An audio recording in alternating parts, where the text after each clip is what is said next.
आज एक महिन्यानंतर काँग्रेस पक्षाने ठराव पास केलेला आहे नायगावमध्ये लोकसभेच्या पोटनिवडणुकीसाठी काँग्रेसकडून रवींद्र चव्हाण यांच्या नावाची घोषणा या ठिकाणी चला साहेबांचं स्वप्न करूया या शोकसभेमध्ये कार्यकर्त्यांच्या उपस्थितीत इथे रवींद्र चव्हाण यांची घोषणा करण्यात आलेली आहे। आपल्यासोबत स्वतः रवींद्र चव्हाण आहेत। रवींद्र साहेब, तुमच्या नावाची घोषणा झालेली आहे, काय आपली पहिली प्रतिक्रिया आहे?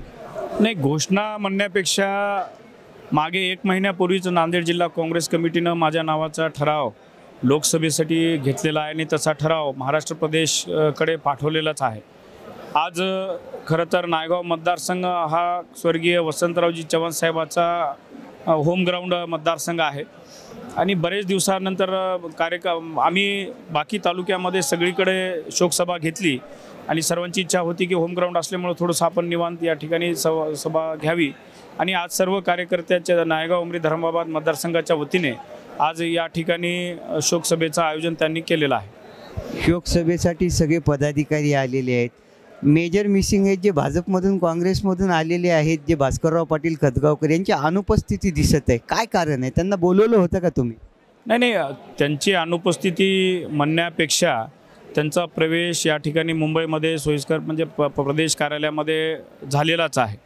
आता परत दुसरा एक कार्यक्रम या ठिकाणी नांदेड जिल्ह्यामध्ये मोठा कार्यक्रम घेऊन त्यांचा प्रवेश सोहळा या ठिकाणी होईल आणि प्रदेशकडून तशा सूचना आम्हाला येतील।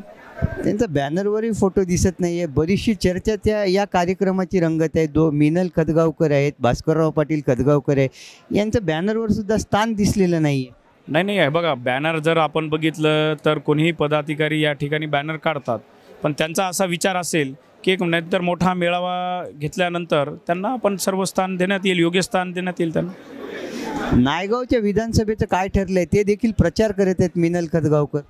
बघा, तिकीट मागण्याचा सर्वांना अधिकार आहे, त्याच्यामध्ये मिनलताईंनी या ठिकाणी पक्षाकडे उमेदवारी अर्जाची मागणी केलेली आहे आणि प्रदेशवरून जे सूचना जिल्हा काँग्रेस कमिटीला आणि आम्हाला येतील आणि प्रदेशने कोणालाही या ठिकाणी विधानसभेला उमेदवारी दिली तर त्याचा आम्ही सर्वांनी मिळून प्रचार या ठिकाणी करू। दिलजमाई झाली अशी चर्चा आहे रवींद्र चव्हाण आणि खतगावकर यांची। खरंच खतगावकर आणि चव्हाण कुटुंबियाची भेट झाली आहे का? काही ठरलं आहे? नाही, तसं अद्याप आमचं काही ठरलेलं नाही आहे।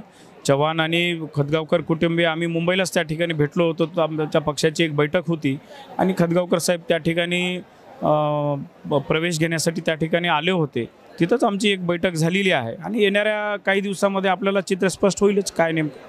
नायगावच्या विधानसभेबाबत काय राहील? कारण की वसंत चव्हाणचा गड मानला जातो नायगाव विधानसभा। नाही, नायगाव विधानसभा हे वसंतराव चव्हाणचा गड होता हे मी पूर्वीच आपल्याला सांगितलेलं आहे, पण शेवटी पक्ष व्यक्तीपेक्षा पक्ष महत्त्वाचा असतो आणि पक्षश्रेष्ठी जे निर्णय आम्हाला सर्वांना देईल ते आम्हाला बंधनकारक राहील। ते रवींद्र चव्हाण यांनी आत्ताच आपल्यासोबत बातचीत केलेली आहे। अभिषेक एकबोटे, एबीपी माझा, नांदेड। एबीपी माझा, उघडा डोळे बघा नीट।